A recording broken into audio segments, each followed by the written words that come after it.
congrats you two. Such an exciting finale last night. And I feel like I just had the chills watching you guys. There might have been a little tear in my eye. I don't know. What has life looked like for you guys since you left the beach that day? A lot of chilling and hanging out in apartments and not being in public. Yeah. But it's been really nice. It really has. Yeah, it's been great. It's definitely been like our own personal quarantine a little bit, but we're excited the secret's out, and it was nice to just kind of have that alone time to decompress from the show and, you know, share that one-on-one quality time together. But we're definitely excited to be out in public soon. That is amazing. And we have to go back, you know, to the beginning of Paradise. Joe, you had obviously been to Paradise before. So what made this time different for you? Well, I had been there before, and last Paradise, it was technically my first show. So everything was new to me. And I think, the biggest difference would be Serena and the fact that I had confidence in our relationship very early. And that's why I think we were able to grow as rapidly as we did. And it was just lovely. I would say a lovely time. It was lovely to watch. I will say that. And for you, Serena, what stood out to you about Joe from the first day? I just found him very endearing and genuine and just very confident and comfortable in his own skin. You know, that first conversation. Even though I was freaking out. He was definitely freaking out. But I just think, you know, in that environment, to be able to be like, I'm freaking out and I'm going to acknowledge it and call myself out for it and not try to like put on a front. I just thought it was very endearing and very genuine. And I kind of got butterflies right at the gate. And the proposal was so beautiful, but of course, in true Bachelor fashion, we couldn't have a proposal without a little bit of drama. So Joe, you have to tell us what was going through your head when you saw Kendall walking down the beach in that moment.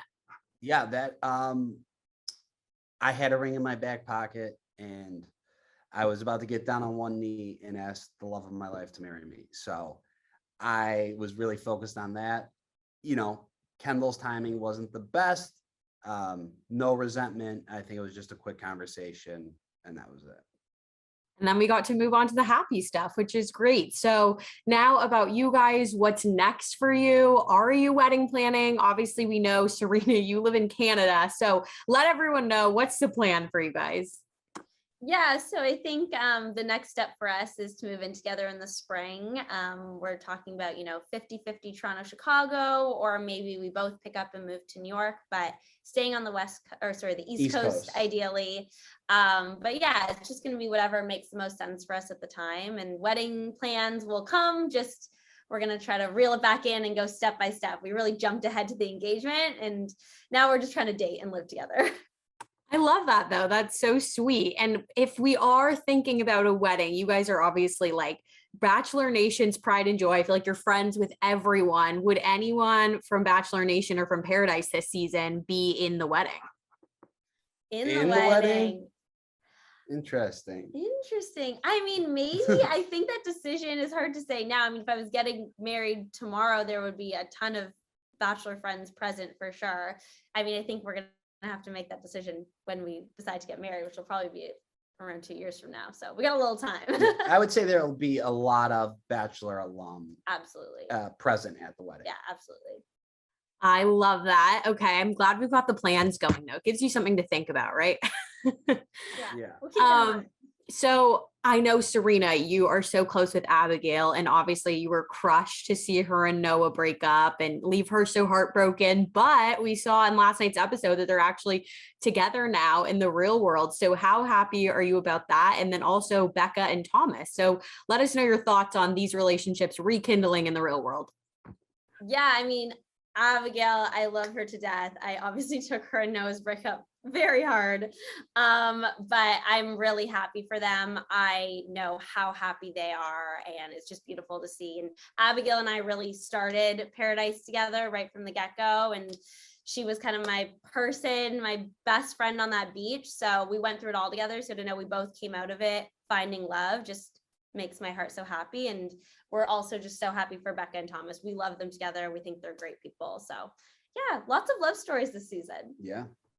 So many love stories and also some drama, some breakups. We did watch the whole Brendan and Piper thing go down on the season, and it now seems like they're split up. What do you guys think about that after all the drama on Paradise? You know, at the end of the day, I wish them nothing but the best. Hopefully, if they're split up, it's mutual. If not, I hope they're together. I mean, just do your thing, I guess. And then we have to get your thoughts on Jesse Palmer being announced as the newest host of The Bachelor. What do you guys think about that? I think he's going to be great. I think I've watched him host before. I think he could really control a room, and I think he's going to do a wonderful job. Yeah, and he's Canadian, which we love. Yeah, there you go. Oh my gosh, I didn't know he was Canadian. That's exciting. Okay. He was the first Canadian Bachelor. So. Yeah. Wow, look at me learning new things over here. Thank you guys, Bachelor 101. And before we get out of here, we want to do a quick couples uncensored game with you, a little rapid fire. Are you ready? Let's do it. Okay. First impressions of each other. Ooh, you were wearing gym shorts, but I thought you were really good looking and you were very confident. Thank you. Very charming, very pretty. So sweet. Okay. Favorite thing about the other. Your sense of humor and very spontaneous. I'd say your laugh. Oh, that's nice. You guys are so cute. I'm feeling the love from here. Okay. Who is the first to say I'm sorry if you get in a fight? We haven't had our first fight yet. Yeah. Yeah. Wow. You heard it here first. They don't even fight. They're that perfect. Okay. Biggest romantic in the relationship. Joe's myself. Yeah. I take the trophy on that one. Yeah. What is there like a pet peeve that you have from the other person? I mean, are you trying to start the fight? Is that what's going on? I mean, you just seem too good to be true. We really need to get to the bottom of this. No, we will eventually get in the fight. It's not like we'll like bicker and obviously, but I think we're just very honest. Like I'll be like, I hate it when you do this. And I'll be like, okay. And then like we move on. I love it. And then do you have nicknames for each other yet? No nicknames. No, we're not really nickname people. Yeah. I think Grocery Store Joe, like nothing's ever gonna beat that one. So do you call him Grocery Store Joe? She does. Yeah, she never. Does. She texts me Grocery Store Joe. Grocery Store Joe. She calls me grocery. Yeah, everything is grocery. Wow, the truth comes out. He calls himself Grocery Store Joe.